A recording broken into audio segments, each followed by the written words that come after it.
Olá pessoal, tudo bem? Sejam muito bem-vindos ao Teologia de Quinta. Eu sou João Lucas e hoje eu gostaria de compartilhar com vocês uma aula de escola bíblica dominical que eu dei lá na minha igreja local, falando sobre esse livro aqui, Amando a Deus no Mundo, do reverendo Heber Campos Jr., publicado pela editora Fiel.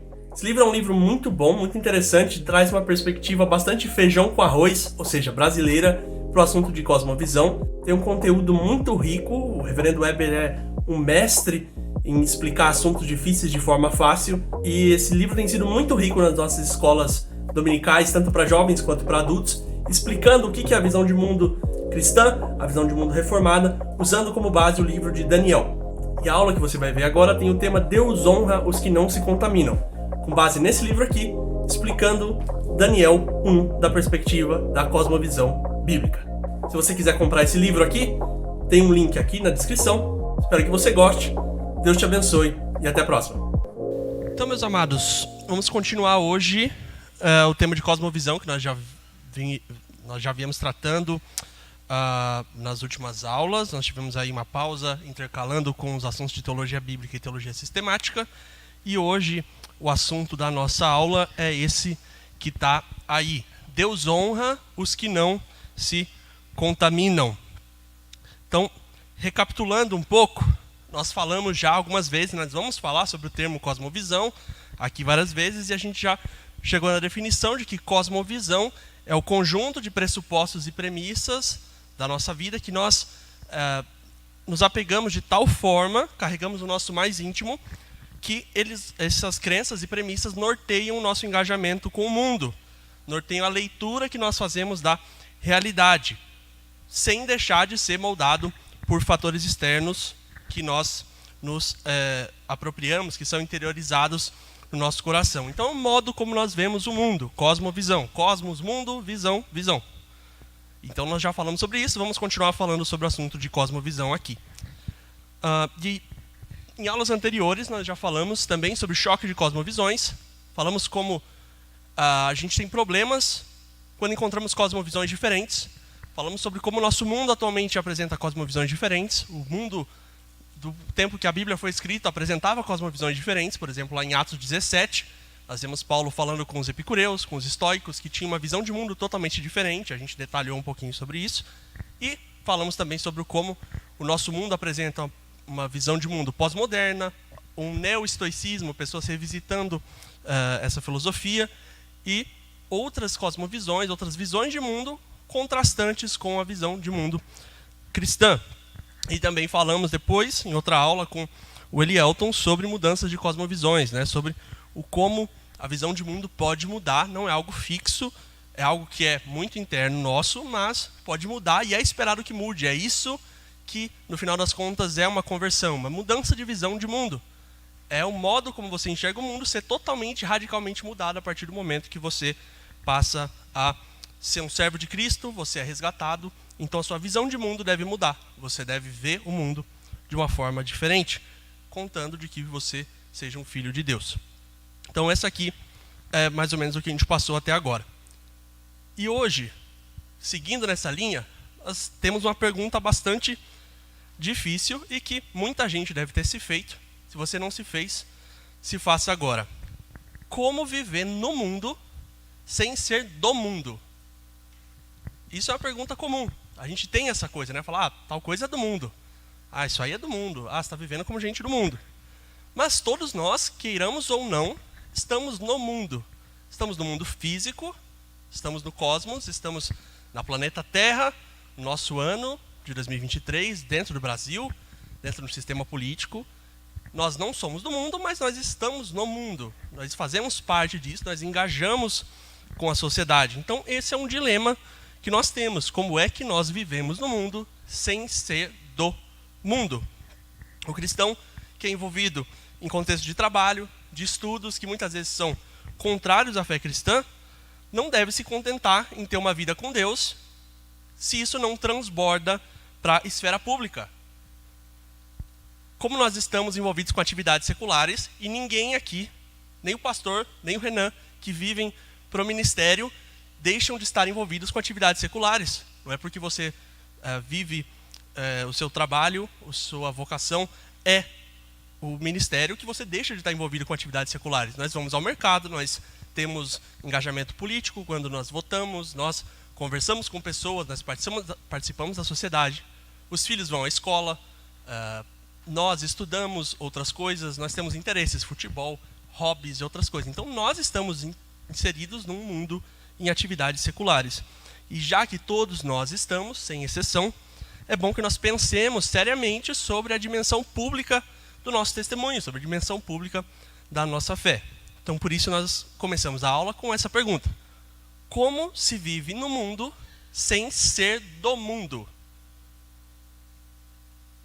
E aí, a gente tem, geralmente, duas respostas opostas dos cristãos, que são as seguintes.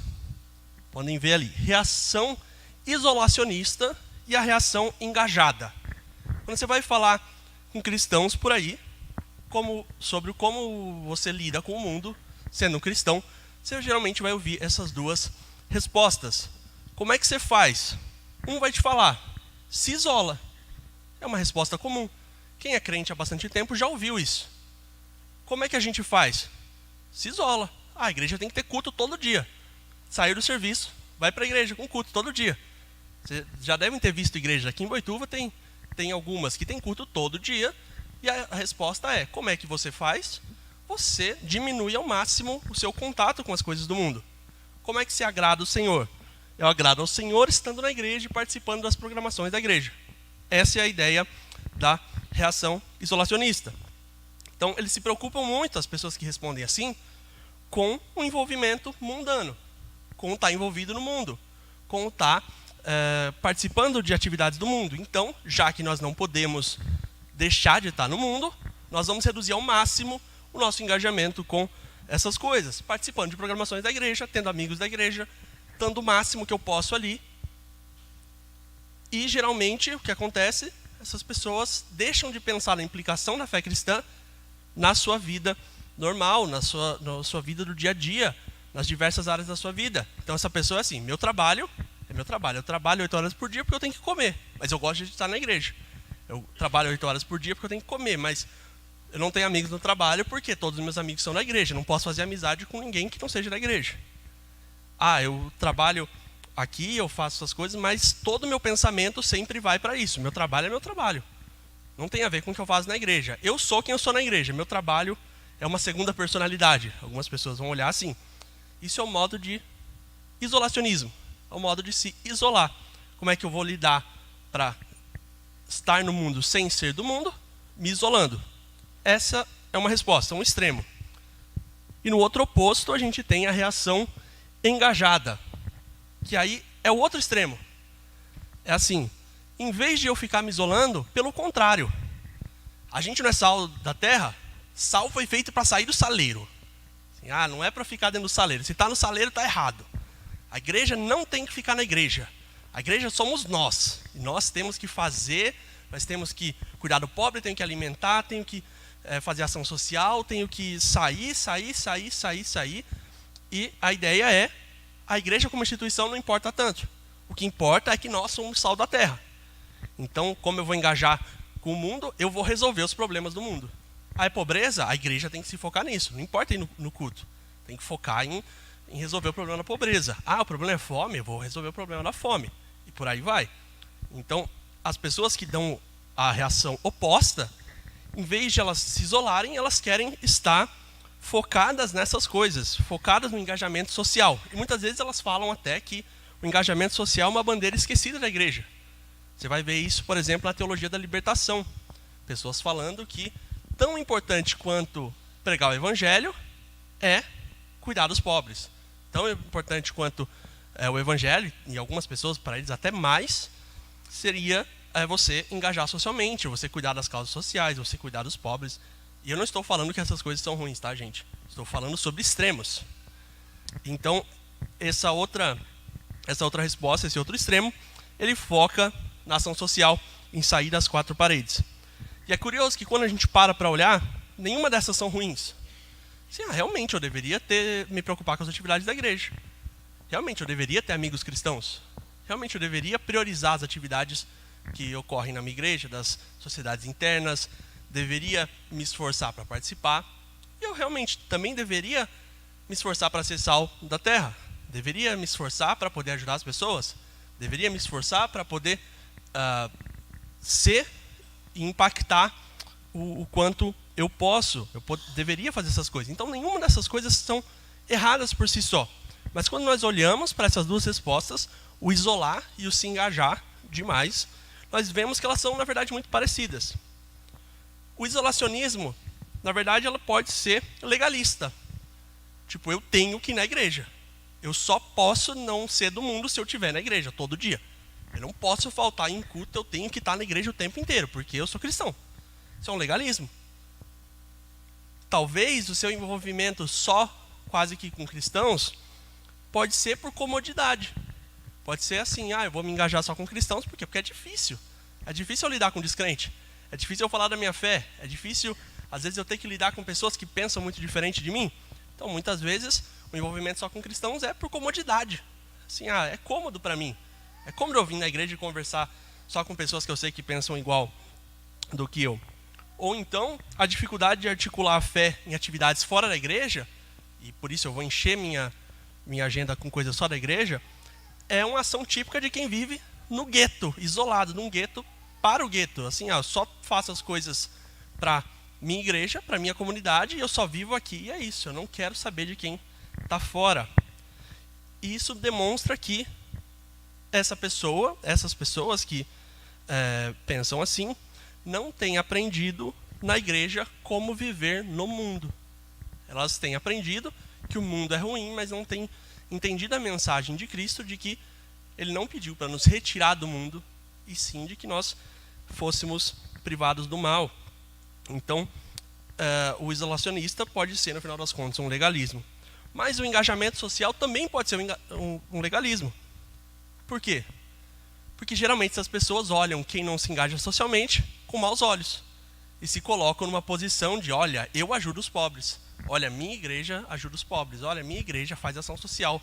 Essa outra igreja não faz. Essa outra igreja é fechada, não sei o que lá.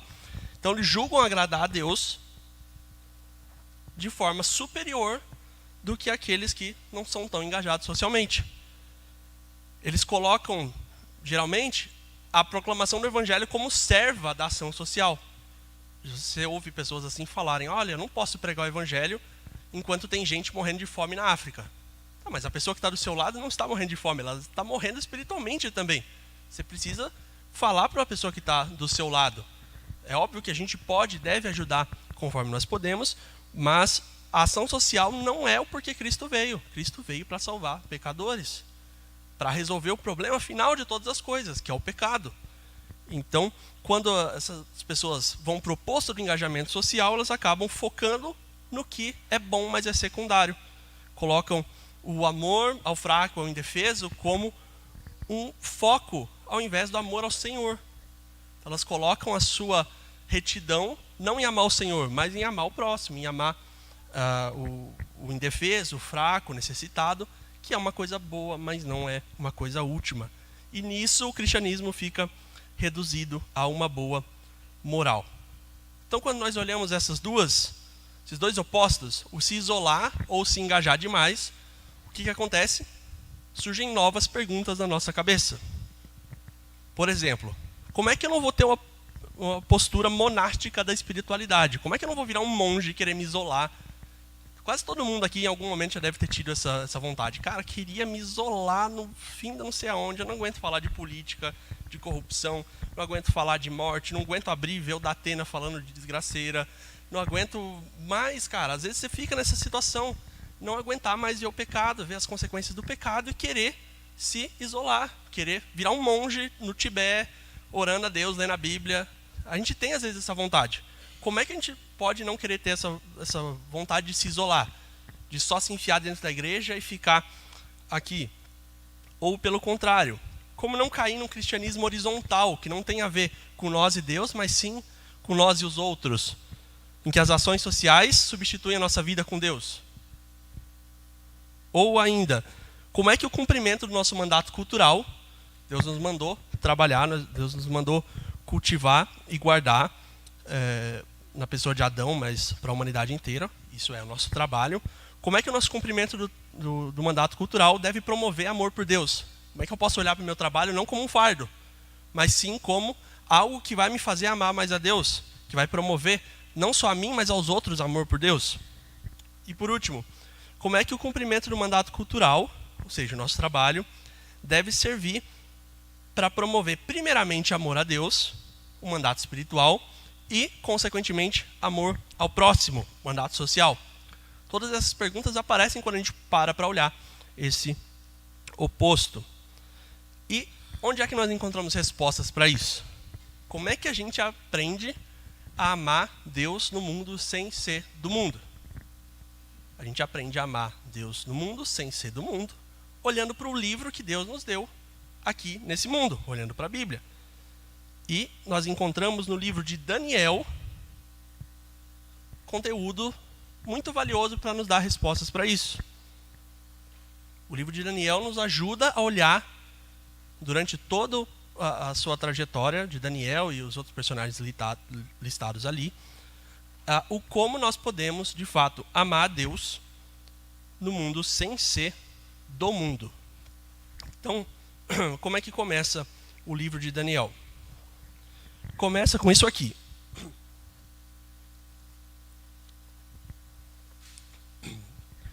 O livro de Daniel começa numa situação de exílio. Essa imagem mostra o povo, não sei se todos conseguem enxergar, mas o povo sendo levado cativo pelos soldados, pelo Império Babilônico. Essa é a ideia. Daniel começa nos apresentando uma imagem de um povo forasteiro. Para isso, vamos ler o capítulo 1 de Daniel rapidamente. E isso aí vai nos ajudar a nortear as nossas próximas duas aulas. Essa e a outra, nós poderemos entender um pouco melhor o porquê o primeiro capítulo de Daniel nos dá informações sobre como viver do mundo sem ser do mundo. Começando em Daniel 1. Vou ler aqui, os irmãos podem me acompanhar. No ano 3º do reinado de Jeoaquim, rei de Judá, veio Nabucodonosor, rei da Babilônia, a Jerusalém e a sitiou. O Senhor lhe entregou nas mãos a Jeoaquim, rei de Judá, e alguns dos utensílios da casa de Deus. A estes levou-os para a terra de Sinar, para a casa do seu Deus, e os pôs na casa do tesouro do seu Deus.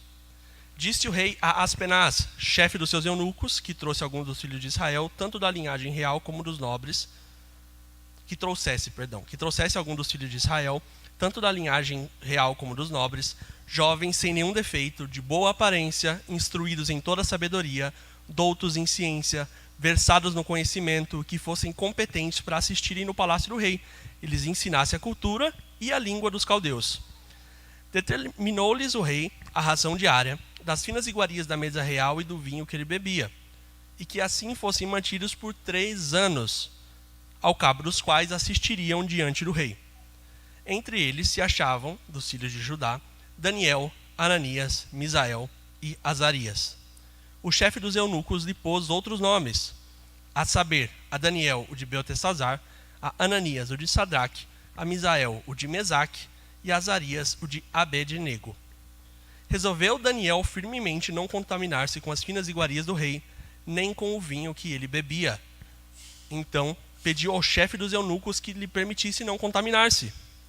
Ora, Deus concedeu a Daniel misericórdia e compreensão da parte do chefe dos eunucos. Disse o chefe dos eunucos a Daniel: Tenho medo do meu senhor, o rei, que determinou a vossa comida e a vossa bebida. Por que, pois, veria ele o vosso rosto mais abatido do que os outros jovens da vossa idade? Assim, poreis em perigo a minha cabeça para com o rei. Então disse Daniel ao cozinheiro-chefe, a quem o chefe dos eunucos havia encarregado de cuidar de Daniel, Ananias, Misael e Azarias: Experimenta-te, peço-te, os teus servos 10 dias, e que se nos deem legumes a comer e água a beber. Então se veja diante de ti a nossa aparência e a dos jovens que comem das finas iguarias do rei. E, segundo vires, ages com teus servos. Ele atendeu e os experimentou 10 dias. No fim dos 10 dias, a sua aparência era melhor. Estavam eles mais robustos do que todos os jovens que comiam das finas iguarias do rei. Com isto, o cozinheiro-chefe tirou deles as finas iguarias e o vinho que deviam beber, e lhes dava legumes.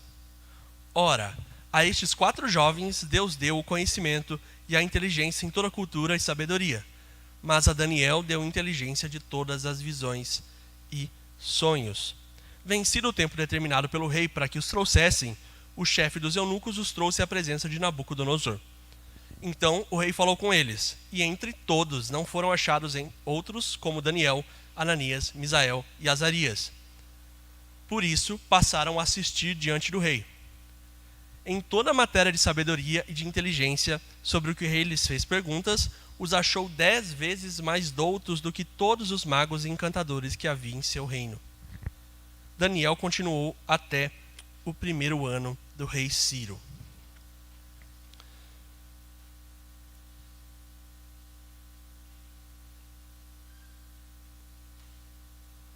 Então, meus amados, o que nós temos aqui, em resumo, é o seguinte, o texto que nós lemos. Mais ou menos no ano de 600 a.C., Nabucodonosor tinha acabado de virar rei naquele mesmo ano, era o começo do reinado dele, sitia e toma Jerusalém, leva para a Babilônia apenas o que é bom, apenas o que ele gosta. Ele vai, entra no templo, leva os utensílios do templo e leva os jovens. Então ele leva tesouros, leva pessoas jovens, não vai levar os velhos, não vai levar coisas que poderiam apodrecer, não. Ele traz as coisas importantes, os tesouros e os jovens. E ele deixa o rei Joaquim como um rei fantoche, um rei que iria seguir as ordens de Nabucodonosor e iria fazer parte do poderio do Império Babilônico. E é interessante que esse cativeiro babilônico foi um castigo de Deus. Se a gente vê lá no versículo 2, o que fala? O Senhor lhe entregou nas mãos a Joaquim, ou seja, o Senhor entregou o rei ímpio nas mãos de Nabucodonosor. E por que isso aconteceu? Se nós fôssemos olhar aqui com mais detalhes, nós poderíamos olhar lá em Isaías 39, onde um rei anterior a Joaquim faz o quê? Recebe uma comitiva da Babilônia e faz o favor de mostrar e se gabar todas as coisas que haviam no reino para a comitiva da Babilônia. Ou seja, ele foi e deu a listinha. Ó, tem isso, tem aquilo, ó, isso aqui, ó, tá vendo que bonito? Ó, isso aqui, ó, que bonito, é nosso. Foi e mostrou para todo mundo, como se fosse um corretor de imóveis. E chega depois e fala, ó, tá aqui, ó, você quer? O que acontece depois? Nabucodonosor, depois de um tempo, vem como enviado do Senhor pela profecia do profeta lá em Isaías. Ele vem como ferramenta na mão de Deus para cumprir a profecia de que eles seriam entregues, que os jovens seriam levados cativos, e o Senhor castiga o pecado, principalmente o pecado da idolatria, que era muito presente antes do exílio em Israel e em Judá, tanto no reino do norte quanto no reino do sul. Então o cativeiro foi um castigo de Deus por causa do pecado do povo. Esse é o cenário que nós temos aqui. Então Nabucodonosor tirou os tesouros do templo. Isso significava o quê? Os tesouros do templo, o próprio templo, os tesouros do templo eram um orgulho de Israel. Israel se orgulhava do quê? De ter a presença de Deus. A presença de Deus está no templo. Você acha que Deus vai deixar eles fazerem alguma coisa com o templo? O templo é a presença de Deus. Nós somos o povo com o templo. Deus não vai deixar fazer nada. Esse era o orgulho de Israel. Uma falsa segurança. Só que isso atrelado a quê? A idolatria, ao pecado, a falsa segurança na coisa errada. Não ao Deus do templo, mas ao templo de Deus.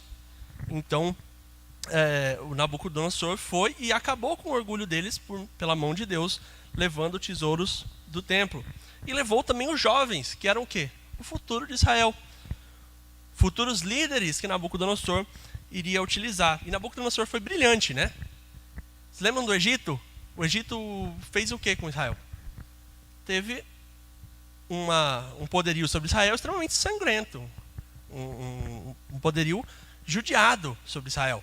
Era uma opressão de verdade.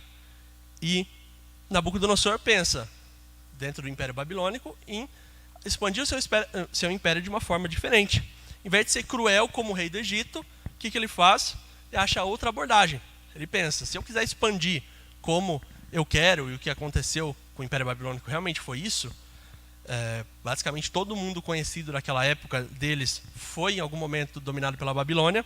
O que ele faz? Vai ser militarmente impossível colocar soldado em todos esses lugares. Então eu vou deixar fantoches. Eu vou trazer jovens, eu vou pegar a nata da nação, os jovens melhores, os jovens mais capacitados, e eu vou criar eles para que eles voltem lá e sejam meus embaixadores, sejam meus fantoches, e eles possam governar por mim.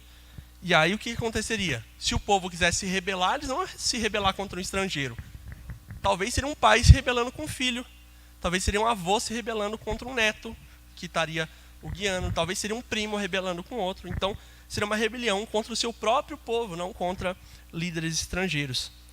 E esse cenário nos é importante, nós já começamos olhando para isso. Por quê? Porque lá em Pedro nós somos lembrados, em 1 Pedro, de que nós também vivemos como peregrinos em meio aos padrões de vida mundanos em nosso redor. Não só os jovens, mas todos nós somos forasteiros aqui. Estamos em terra estranha.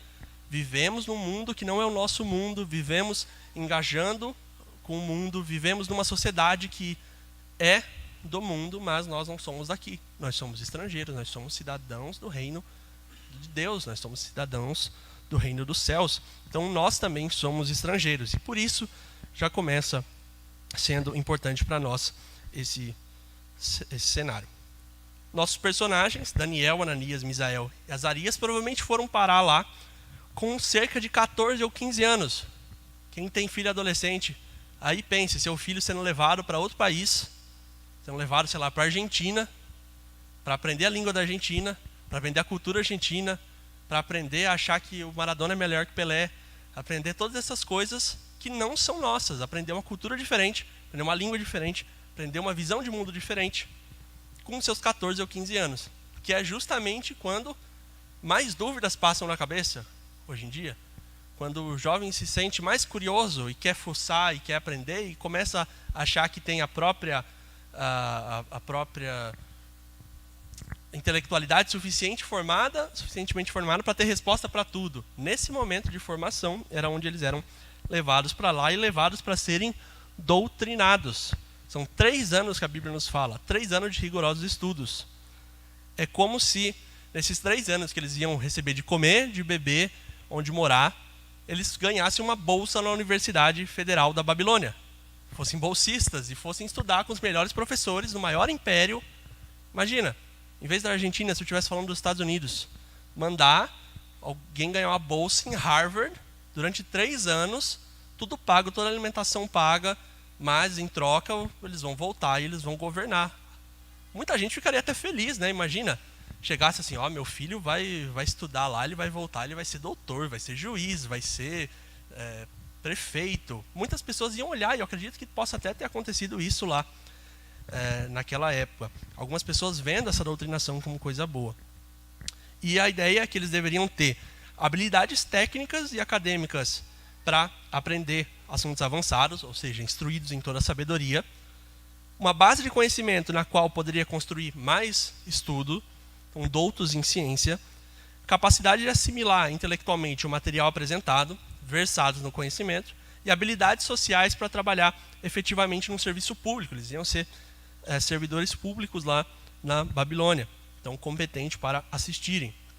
É essa a imagem de quem Nabucodonosor quer levar, e esses 4 jovens são citados como, entre muitos que devem ter sido levados, o remanescente fiel ali entre esses que foram levados lá.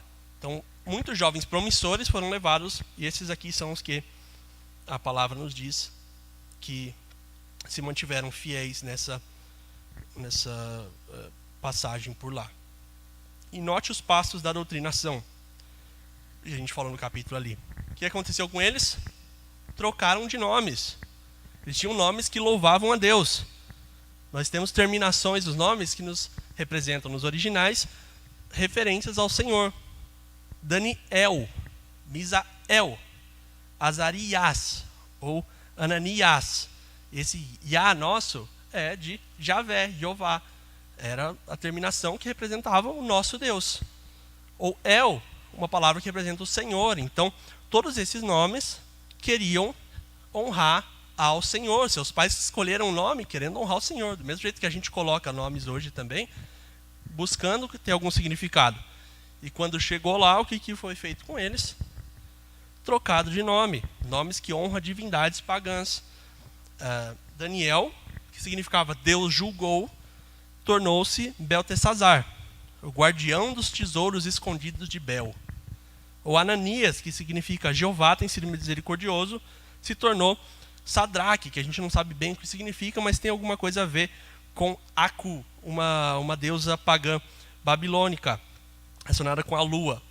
Misael, que queria dizer quem é como Deus, se tornou Mesaque, que também tem o nome de Aku, deusa da lua.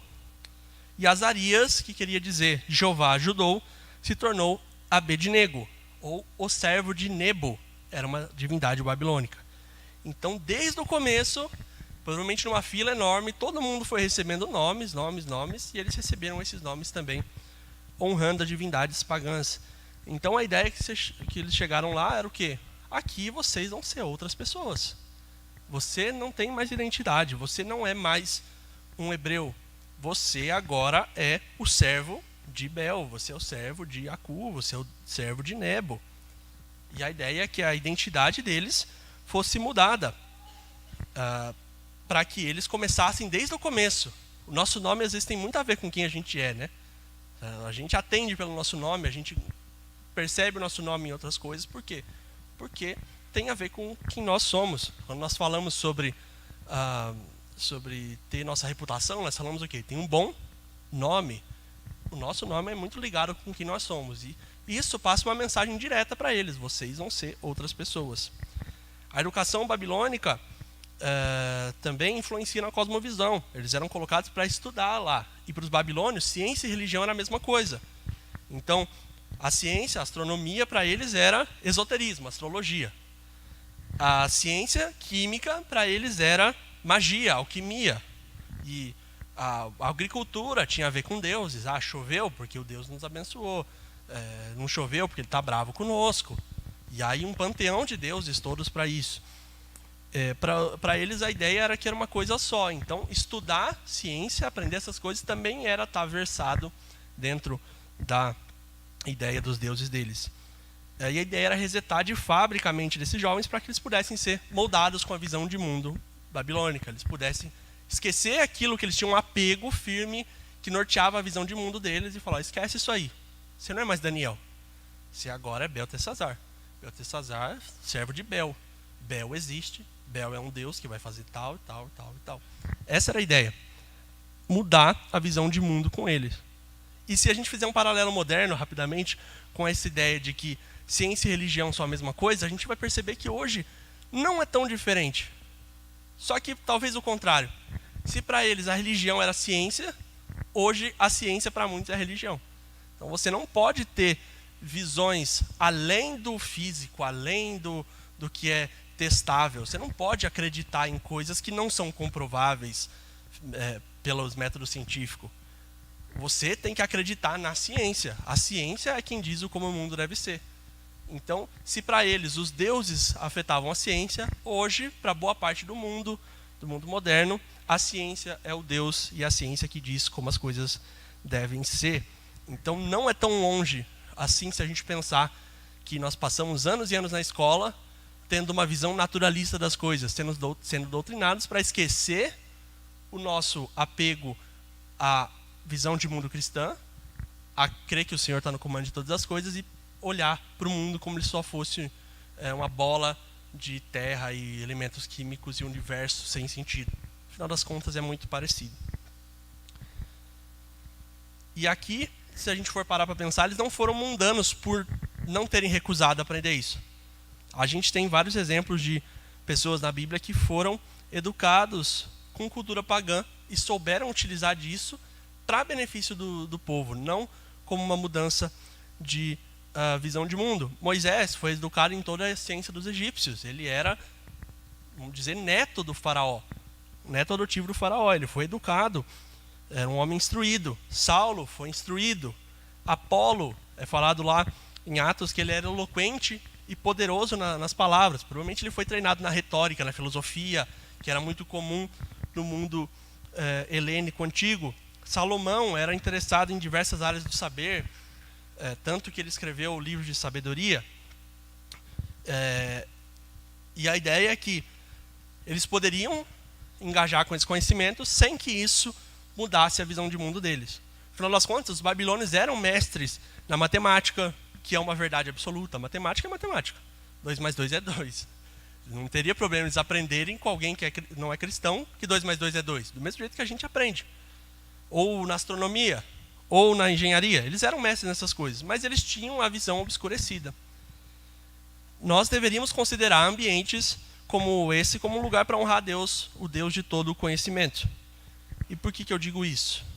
Porque o próprio Jesus nos disse. Ele repete o mandamento lá de Deuteronômio 6:5. Deuteronômio está: amarás, pois, o Senhor teu Deus de todo o coração, de toda a tua alma e de toda a tua força. Deuteronômio 6:5. E quando Jesus repete isso, ele fala o quê? Amarás, pois, o Senhor teu Deus de todo o coração, toda a tua alma, todo o teu entendimento e de toda a tua força. Então ele adiciona essa partícula do todo entendimento. E amar com todo entendimento, para nós, é algo estranho. A gente vive numa era que amor só quer dizer amor romântico. A gente não tem essa ideia.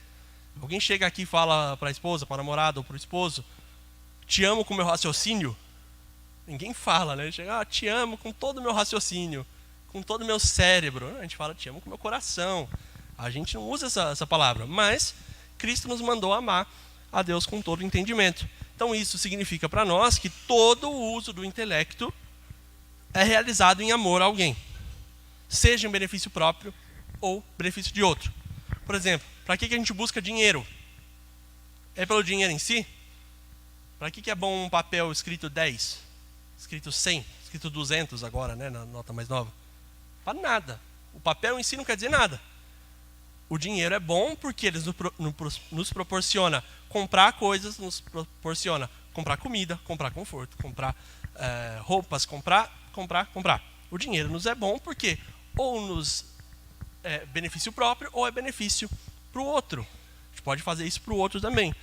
Então, tudo que nós usamos nosso intelecto, nós trabalhamos, não é só pelo trabalho. É por amor a nós, ou amor à minha família, ou amor até a Deus. Então, amar com todo entendimento é amar de uma forma racional, mas não necessariamente precisa ser inteligente ou culto para amar a Deus. A ideia é que a gente tem que usar toda a nossa aptidão mental, não só uma caixinha, a minha caixinha da igreja. E aí eu vou abrir essa caixinha, na hora que eu entro na porta ali, abri minha caixinha da igreja e pronto, agora estou amando a Deus. Voltar, saí ali, fechei, entrei no carro, não estou mais amando a Deus porque eu não estou mais na igreja. Não é isso. É usar cada aptidão mental para que a nossa vida seja uma vida orientada pelo amor a Deus.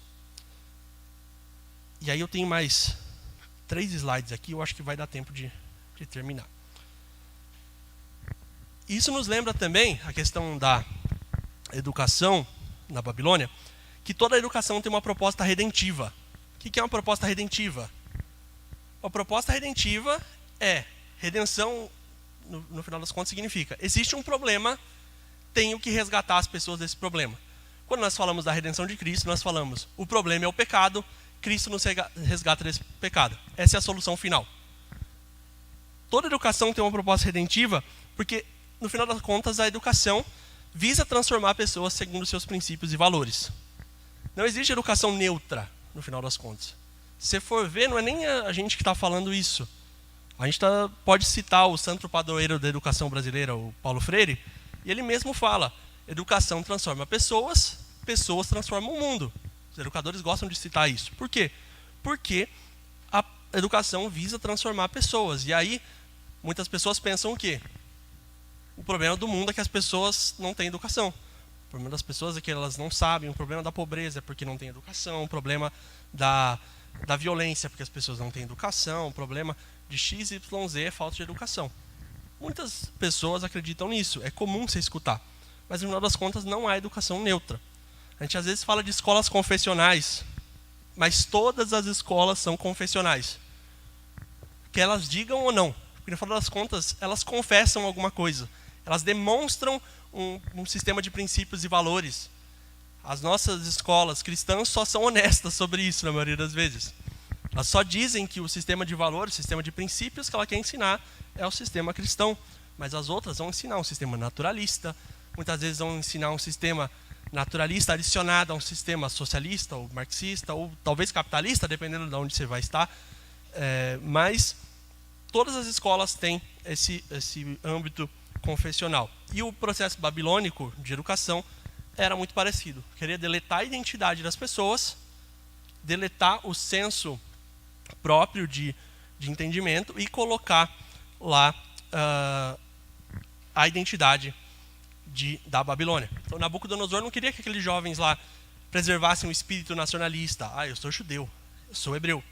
A paixão pelo povo de origem. Não, vocês estão na Babilônia, vocês vão ser babilônicos. E o que parecia ser privilégio no meio dos cativos, imagina, comer com a melhor comida, a comida do rei. Receber uma educação top, estudar na Universidade Federal da Babilônia. Ser sustentado só para estudar, não precisa trabalhar, consegue estudar.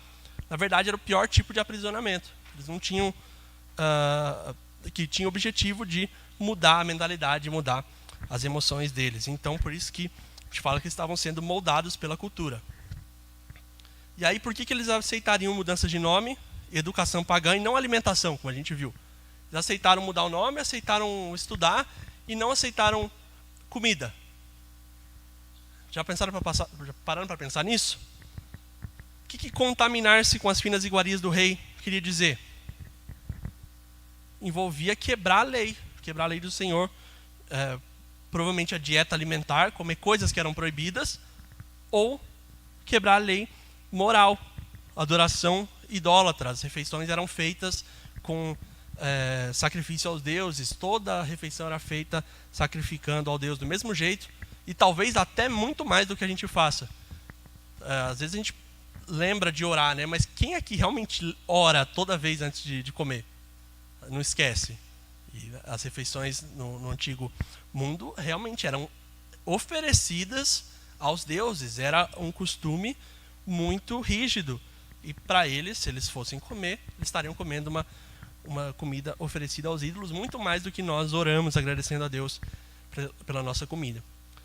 Então, essa ideia de não se contaminar com as finas iguarias do rei nos dá um princípio valioso. A gente pode até tolerar um certo grau de impiedade ao nosso redor, desde que isso não afete o nosso interior. Eu coloquei errado aqui. Desde que não afete o nosso interior, não exterior. Afinal, não tem como a gente evitar toda a prática de mal nesse mundo perverso. Não tem. Então a gente, às vezes, vai ter que tolerar a existência de certas coisas, porque não é a gente que é redentor do mundo. Mas é o nosso testemunho que vai, talvez, mudar as circunstâncias que nós estamos. A estratégia mais eficaz do mundo é conduzir você a pensar com os mesmos padrões que o mundo pensa sobre coisas que aparentemente não são pecaminosas. Por exemplo, vou dar 3 exemplos aqui para a gente encerrar, que talvez sejam polêmicos, mas reflitam um pouco e pense como a gente tem pensado, às vezes, parecido com o mundo. Contato físico no namoro. A gente quase não fala mais sobre isso. Mas antes era muito pouco comum, nas décadas passadas, namorados terem contato físico muito próximo. E aí, hoje em dia, o jovem quer ter o mesmo tipo de contato físico no namoro com o descrente, com a exceção da consumação sexual, com a exceção de finalizar um ato. Mas ele tem todo o resto. Todas as carícias, todos os apertos, todos os amassos, e acha que assim não está pecando, porque não consumei o ato sexual. Então desenha uma linha a qual não pode cruzar e acha que tudo antes é lícito. E aí a licitude dos beijos, abraços é alvo de debate, mas muitas vezes é imprudente. Então os jovens às vezes estão fazendo todo um preparativo para um ato sexual e depois não sabe por que luta para não cair em tentação. Fazendo tudo que vem antes e não, aqui a gente para, aqui é pecado. Várias das lutas que os jovens têm numa área dessa tem a ver com uma contaminação da cosmovisão com padrões mundanos, com padrões que não eram da cosmovisão cristã e que por outros não julgarem errado acabaram entrando no nosso modo de ver as coisas. Ou então, dar o melhor para trabalhar para dar o melhor para suas famílias. A gente às vezes costuma falar, principalmente os homens, quero trabalhar para dar o melhor para minha família. Quando na verdade a gente está se referindo não dar o melhor a coisas que o dinheiro pode comprar. Então pagar a faculdade particular, viajar para o exterior, trocar a mobília, fazer reforma na casa. E o melhor quase sempre está relacionado com confortos, com educação. Se isso é o melhor, então será que Deus está permitindo que pais não consigam talvez dar o melhor? Porque nem sempre todo mundo vai conseguir. A Bíblia nos ensina que o melhor que um pai pode dar não tem custo. Por exemplo, buscar o reino de Deus e a sua justiça. E não está restrito a uma classe social só. Então talvez essas coisas que são boas, é bom você tentar prover para o seu filho, para a sua família, está tomando um lugar indevido. Precisa de uma renovação da nossa mente. Ou, por último, concursos públicos. A gente, às vezes, jovens terminam os estudos e começam a ficar mais anos e anos e anos trabalhando, estudando, não para aprimorar o conhecimento, mas para passar num concurso. E ótimo, a gente precisa realmente de serviço público, a gente precisa de servidores públicos, mas o problema é que os cristãos muitas vezes fazem isso pensando na segurança pessoal, familiar, em ele mesmo conseguir para si a segurança do sustento que nós devemos esperar de Deus. Então, muitas vezes a pessoa passa anos e anos não tendo utilidade na sociedade em si, porque ela passa estudando para tentar conseguir segurança por si mesma. Às vezes não passa, e não faz nada, porque às vezes tem a condição de ficar não fazendo nada, e busca por artifícios humanos para se tornar seguro. E isso é perigosamente semelhante ao pensamento mundano. Então aqui são 3 exemplos, existem mais. Reflitam um pouquinho, vocês vão ver como no final das contas, isso são misturas do pensamento mundano na nossa cabeça. Nenhuma dessas coisas são imorais ou pecaminosas, mas são frutos da cosmovisão mundana. E a gente encerra com essa pergunta. O jovem Daniel, e os seus amigos também, não foram moldados pela sua cultura, mas será que nós não temos sido? Será que nós não temos praticado parte do que a gente chama de mundanismo? E isso aqui vai ser o nosso assunto na próxima aula. Será que a gente não tem sido mundano, muitas vezes, sendo cristãos mundanos? Será que a gente não tem dito que nós somos do Senhor, mas agido de outra forma?